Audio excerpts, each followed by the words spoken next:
Hi guys, welcome back to Class of Learning here with Rahul Sharma, your friend and guide in this class, all about the expected question that you guys need to prepare for your upcoming exams or MEG 4. So day sheet आ चुकी है, the day sheet is out and you guys need to prepare for the examination. तो कौन से question करें जिनको करना definitely बहुत important है and that too expected to come in a paper. अब मेरे को करने हैं questions. Yes I know that there are two questions, दो तरह के क्वेश्चन होंगे. एक होगा शॉर्ट नोट और बाकी होंगे डिटेल नोट्स, डिटेल क्वेश्चन जिनको बोलते हैं ऐसे शॉर्ट क्वेश्चन.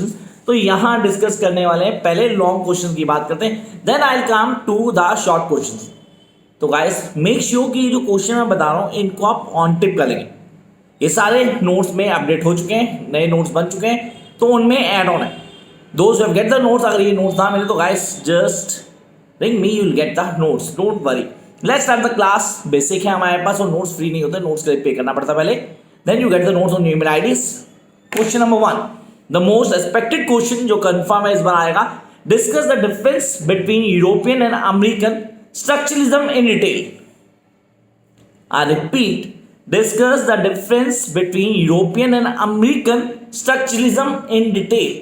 स्ट्रक्चरलिज्म क्या है उसको डिफाइन करना, उसके क्या कॉन्सेप्ट है, लिंग्विस्टिक्स से कितना रिलेट करता है, ये साइड मैं अर्लियर टेस्ट में बता चुका हूँ. वो इस क्वेश्चन की स्पेशली वीडियो भी तैयार की हुई है, तो don't forget to watch that video. तो गाइस अगर अभी तक चैनल को सब्सक्राइब नहीं किया, इमीडिएटली सब्सक्राइब करना चैनल को. Come up to the second question. इस बार का मोस्ट एक्सपेक्टेड क्वेश्चन है, discuss the silent points of Bloomfield's. I repeat, discuss the silent points of Bloomfield's theory of structuralism. Sir पहला question भी structuralism था, दूसरा क्वेश्चन भी स्ट्रक्चरलिज्म है, तो क्वेश्चन आना ही आना है यहाँ पे. I repeat the question, discuss the silent points of the Bloomfield theory of structuralism. So I hope आप लोग लिखना शुरू कर दें, because I'm not going to share this on video कि यार मैं लिख के दिखाऊँ आपके लिए नहीं, मैं यहाँ बोल रहा हूँ आप लोग, आप प्लीज़ लिखिए. वो स्पीड डेफिनेटली स्लो है मेरी, आप प्लीज़ इस पर काम करेंगे. Come to question number 3, distinguish between vowel and consonants. I repeat, distinguish between vowels and consonant by referring to their criteria for the classification. अब ऑल कॉन्स्टेंट क्या है, उनमें क्या डिस्टिंग्विश है उसको बताना है. And then along with that हम बताएंगे कौन सा क्राइटेरिया जो इनकी क्लासिफिकेशन में हेल्प करता है, जो हमें ऑन टिप होना चाहिए.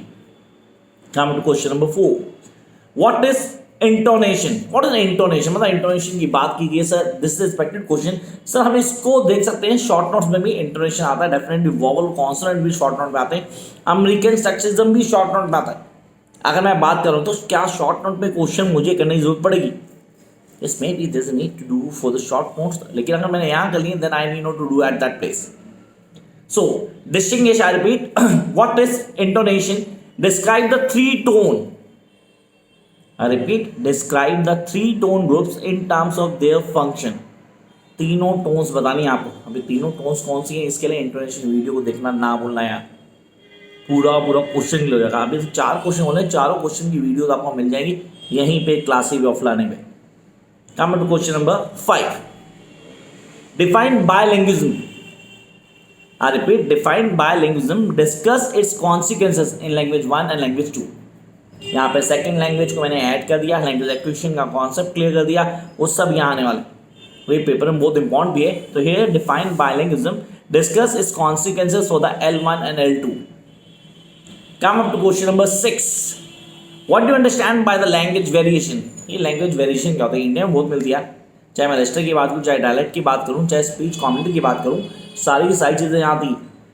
देखो मैंने शॉर्ट नोट्स के 3 टॉपिक बोल दी, that is register, dialect and the speech community. What do understand by language variation? Why does variation occur? ये वेरिएशन होती क्यों है, क्या रीज़न है? क्या था, give examples of different types. अब इसके अलग अलग टाइप्स के एग्जाम्पल्स देने हैं आपने. Then come to the next question. Here we are. So next question हमारे पास आता है, What is morphology? I repeat, what is morphology? ये क्वेश्चन इंपॉर्टेंट है बहुत ज़्यादा पेपर पॉइंट ऑफ व्यू से. अगर मैं बोलूँ मॉर्फोलॉजी सर अलग से टर्म है जिसको समझना जरूरी है. Distinguish between inflectional and derivation morphology. अब इन दोनों में फर्क करना है. सर मॉर्फोलॉजी समझाई जाती है, उसके बाद इन्फेक्शन और डेरिवेशन मॉर्फोलॉजी को पूरा क्लियर करना है. We need to go through by the each and every point. सारे पॉइंट्स ऑन टिप होने चाहिए. Come up to the question number 8. Write a detail note on the rise of American English. तो एक detail note लिखनी है on the rise of American English. With examples, we need to give the examples to. तो American English क्या है, उसका detail note पूरा prescribe करना है, क्या है क्वेश्चन है, आंसर क्या होंगे, आंसर कैसे लिखना है, लिखने का तरीका क्या होगा, एक एक चीज पॉइंट आउट की गई है। कम next question, what is mean by structuralism. Sir structuralism first question भी था, दूसरा क्वेश्चन भी था, ये दोबारा से तीसरे क्वेश्चन में स्ट्रक्चरलिज्म आया, तो आई होप यहाँ पे आप क्लियर कर लेंगे कितना इम्पोर्टेंट टॉपिक है। What is mean by structuralism in the field of linguistics, linguistic की फील्ड में इसकी इंपॉर्टेंस क्या है। Explain the difference between approach of Spire and Bloomfield in this area. Spire and Bloomfield approach को हमने first question में clear किया था, तो यहाँ Spire और Bloomfield की जो कंट्रीब्यूशन है इस एरिया में उसको क्लियर करना है। I repeat the question with you guys. What is mean by structuralism? Structuralism का मतलब क्या है? In the field of linguistics, explain the difference between the approaches of Spire and Bloomfield in this area. Come to question number 10. Discuss the Saussurean principle of science system. Discuss the Saussurean principle of science system. Sir Saussurean, अब इसके principal की बात, वो भी science system में क्या impact करता है, इसकी वीडियो है, डेफिनेटली वीडियो है। तो ऑलमोस्ट 10 क्वेश्चन 10 के 10 की वीडियो आपको इस चैनल में मिलेगी, तो कुछ करने की जरूरत नहीं है। When you are following my channel guys, need not worry about your result कितना आएगा, आप खाली फॉलो करो बेसिक्स को। अगर नोट्स हैं आपके पास तो नोट्स लो, फॉलो करो वीडियोज को, and you be able to crack this paper easily. Come up to next question. Discuss stress and rhythm. I repeat, discuss stress and rhythm in connected speech with suitable example. Stress और rhythm क्या है, उसको connected speech में कैसे clear करेंगे, क्या points add करने होंगे। पहले मैं स्ट्रेस को बताऊंगा, पूरा उसका कॉन्सेप्ट बताऊंगा, फिर रिदम को बताऊंगा, फिर उनको कनेक्ट करूंगा। Those who really are here to understand each and every question, तो उसके आंसर में क्या लिखना है, वो पूरी वीडियो को लास्ट तक है। और जिनका कुछ मिस हो जाता है कि समझ नहीं आता कि यार कौन सा टॉपिक रह गया, पीछे मैंने इंस्टा आईडी दी है, वहाँ मैं अपलोड कर चुका हूँ क्वेश्चंस, आप वहाँ जाके क्वेश्चंस क्लियर कर सकते हैं। वीडियो को लास्ट तक देखने का फायदा ये होगा कि आपको पता चले उस कंटेंट में आंसर कैसे देना है, if you don't have the notes. Come to next question, question number 12। What is the difference between literal and figurative meanings. Literal और फिगरेटिव मीनिंग्स में फर्क क्या होता है। I repeat, what is the difference between literal and figurative meanings, give suitable examples. Come up to question number 13. What is speech community? You must have heard मैंने first question mention किया था speech community को। What is speech community? Why is it difficult to define? And how can I define? अच्छा मैंने speech community की बात की, मैंने बोला था register, मैंने बोला dialect, मैंने बोला speech community. Yes, the word that मैंने अभी mention किए थे, तो वो important है। कह रहा है what is speech community? Why it is difficult to define? Come to question number 14. Outline the characteristics of human language. Human language के characteristics क्या है and how it be different from the animal communication. ये question मैंने last time बोला था, अगर आपको याद हो, लास्ट जो सेप्टेम्बर में एग्जाम हुआ है वो क्वेश्चन आया भी था। And there lots of students के काम में चल रहा था, सर ये क्वेश्चन अगर सितंबर में आया तो नहीं आएगा दोबारा, ऐसा नहीं है। ये क्वेश्चन प्रूफ है इसका कि ये क्वेश्चन इस बार भी रिपीट होने वाला है, तो आप लोग तैयारी कर रखना। Come up to the next question. Give an account of different types of language planning. So it's not about language planning only. It's all about different types of language planning. ये अलग अलग तरह की लैंग्वेज प्लानिंग क्या होती है, कैसे काम करते हैं, किन चीज़ों को लेके चलते हैं, and why I need to prepare from the beginning till the last. Come up to next question. Examine the Indianness. I repeat, examine the Indianness of Indian English. Indianness क्या उसमें of the Indian English, how it is different from British and American English. अब मैं Indianness क्या है उसको बताऊंगा, फिर British और अमेरिकन के characteristics and how they being different from Indian English, उसके पॉइंट को पूरा क्लियर करूंगा। That is required guys. Come to question number 17. Explain and exemplify. Explain and exemplify language variation in terms of dialect, style and register. Dialect, style and register, इन तीनों को define करना है आपने। Come up to next question. How would you describe various clause types and sentence types? Clause and sentence types, sir block number 5। अब मैं उसको कैसे पढ़ूंगा, पढ़ने का तरीका क्या होगा, किन कॉन्सेप्ट्स को फॉलो करना है, मुझे क्या क्या आना चाहिए, सारी चीजें आती। Come to next point. How would you describe various clause types and sentence types. Question number 19. Elaborate the factor that have bearing upon second language acquisition. It's a L2. कहता है discuss the factors that have bearing upon second language acquisition. जिसमें बताएगा second language acquisition क्या है, कैसे काम करती है. I'll come to the next point, straight forward to you. कह रहा है what test would you use to identify synthetic constituent? What test, I repeat, इसके क्वेश्चन आता है what are the 5 tests? Question same हो जाता है.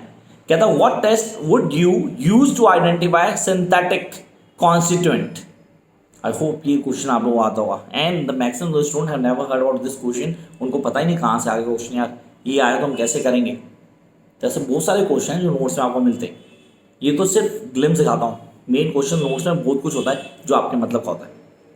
अब next point, distinguish between code switching and code mixing with suitable example. कहता है code switching क्या है, कोड मिक्सिंग क्या है, इसको एक्सप्लेन करना है, उसके एग्जाम्पल्स देना है आपने. Come next question, examine the 3 ways by which change of meaning. 3 तरीके जहाँ क्या बताता है, चेंज ऑफ मीनिंग को हाईलाइट करना है. Sir changes in English language, changes in spellings, changes in words, formation of words, ये नहीं था. यहाँ था discuss the 3 ways by which change of meaning takes place. Come on next question, discuss different types of code mixing. Sir code mixing के different types, code mixing code switching में उसने फर्क नहीं कहा, उसने कहा कोड मिक्सिंग डिफरेंट टाइप्स के, उसको हाईलाइट करना है. Next question, give an account of the process of standardization. I repeat, give an account of the process of standardization of language with suitable example. क्या है उसको क्लियर करना है. along with the suitable example, give an account of the process of standardization of language. Now what does mean by the standardized language? Again I was say कि यार आप जाओ और वीडियो देखो, इसी चैनल में मिलेगी आपको स्टैंडर्डाइजेशन लैंग्वेज की video with suitable example. Next and the last question, कहता what do you mean by spread of English in India? What do you mean by the spread of English in India? तो ये तो हो गए ऐसे type वाले last question. आप आ गए सर शॉर्ट क्वेश्चन पे. Yes we need to clear the short question. कौन कौन से हैं, कैसे करेंगे, कौन से एक्सपेक्टेड है जो इस बार जी. Yes I do have plenty of questions, वो सारे डिस्कस नहीं करूँगा मैं डेफिनेटली कुछ बताऊँगा आपको जिनको आप लिख के कर लेंगे. बाकी those have notes can go for each and everything. Here the first one that is really important, competence and performance. Write short on the following. The very first, competence and performance. This is something very, very important. You guys need to be master of it. Next one, reduplication as a process of word formation. Reduplication as a process of word formulation. ये आना चाहिए आपको. And then come to the aptitude and change as learner. Aptitude and change as learner factors in second language acquisition. In second language acquisition. Next one, French borrowings. Borrowings नहीं बोला मैंने बोला French borrowings. वो आपको on tip होना चाहिए. Come to next one, blends. Blending भी कहते हैं, वर्ड्स को जोड़ना कहते हैं ना, ब्लेंड्स. तो ये आ गया blends. Then conversational I repeat conversational implicature. I repeat conversational implicature. ये ऑन टिप होना चाहिए. And then I will come to next one, that is foregrounding. Really important है foregrounding. I need to be master of it. And I'll come to next one, that is again the most important, the decline of bilingualism. The decline of bilingualism आना चाहिए आपको हर हाल में. Cardinal vowels. Yes, the cardinal vowels. Come to the second last, that is anaphora. Now what is anaphora? Nobody have heard about the anaphora and MEG 4 aspect language. Sir कैसे करेंगे, कहाँ से आ गए नहीं पता. And then I'll come to the last, that is cooperative principles. What is cooperative principle? ये हैं short notes. अब इनके अलावा बाकी जो नोट्स हैं वो सब आपको मिलेंगे नोट्स के अंदर. Till then keep watching, like share subscribe and show. एक चीज़ को लेके बहुत अच्छे से समझ लेना, ये जो क्वेश्चन मैं बोलता हूँ यहाँ पे, ये क्वेश्चन ऑन टिप होनी चाहिए आपको. अगर नहीं आ रही कमेंट बॉक्स में आओ कि सर ये समझ नहीं आ रहा है, ये क्वेश्चन क्लियर नहीं हो रहा जो आपने बोला था, मैं उसकी वीडियो दूंगा आपके लिए. ऐसे नहीं कि खाली ऑनलाइन स्टूडेंट को ही क्लास दे रहा हूँ मैं, आप से ही बनाओ यार. तो यहाँ पे मैं आपकी हेल्प डेफिनेटली करूँगा. आप कमेंट बॉक्स में लिखो सर ये टॉपिक क्लियर नहीं हो रहा, I will come with the solution as soon as it possible. Till then तब तक इन क्वेश्चन की प्रिपरेशन करो. Those who can avail the notes लो, पढ़ना शुरू करो. Yes, you can get maximum marks in this paper. And जितने अच्छे नंबर उतनी अच्छी एक फीलिंग आती. Bye guys.